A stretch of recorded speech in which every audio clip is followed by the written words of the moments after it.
The Citizen Action Party today submitted a memorandum to Additional Chief Secretary Education R. Talang, opposing the recent mass transfer of teachers across the state, led by the party's chief coordinator Ganesh Rai. Along the CAP team voiced concerns over the abrupt mid-session transfers, which they claimed disrupted students' education. The party alleged that the transfers were politically motivated, targeting teachers whose family members supported opposition parties. CAP further accused the Education Department of disregarding policies in these transfers, labeling the action as political victimization. कि में mass transfer हुआ है teachers का, जिसका परिवार जिसका relative opposition party में थे, ऐसा टीचर को ट्रांसफर किया हुआ है एक डिस्ट्रिक्ट से दूसरा डिस्ट्रिक्ट को। ऑलरेडी ये मिड ऑफ सेशन है, सेशन एंड होने वाले हैं। इस समय में गांव का टीचर को ट्रांसफर करना वो बच्चों के लिए सबसे बुरा असर हो रहा है।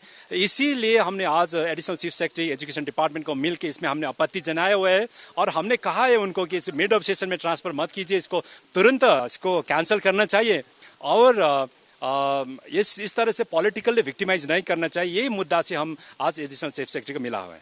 क्या बोला एडिशनल चीफ सेक्रेटरी? उन्होंने कहा है कि जो भी हमने उनके सामने ये ग्रीवेंसेस रखा हुआ है ऑन बिहाफ ऑफ स्टूडेंट्स और टीचर्स के तरफ से, तो इसमें सोचने के लिए, स्टडी करने के लिए बोला हुआ है और साथ ही उन्होंने जो उनके तरह से हो सके उसमें वो पहल करेंगे, ऐसा वो हमें आश्वासन दिया हुआ है।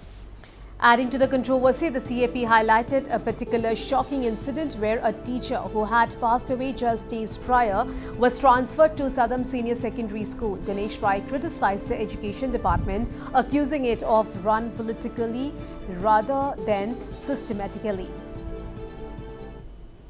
सदाम के एक टीचर जो अभी डेथ हुआ है, उनका भी ट्रांसफर ऑर्डर निकला है, इसके ऊपर क्या? ये बहुत दुर्भाग्यपूर्ण बातें हैं। हमने ये भी उनको ये बातें भी रखा है।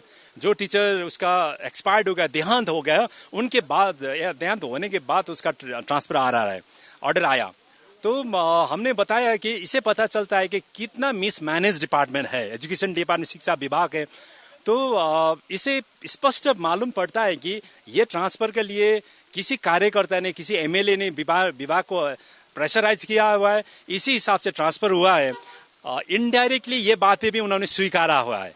तो ये तो सबको, सिक्किम को प्रत्येक लोगों को पता है, प्रत्येक नागरिक को पता है किस तरह से शिक्षा विभाग चल रहे हैं। तो इसमें हमने बहुत आश्चर्य भी हुआ है और इसमें हमें दुख भी है।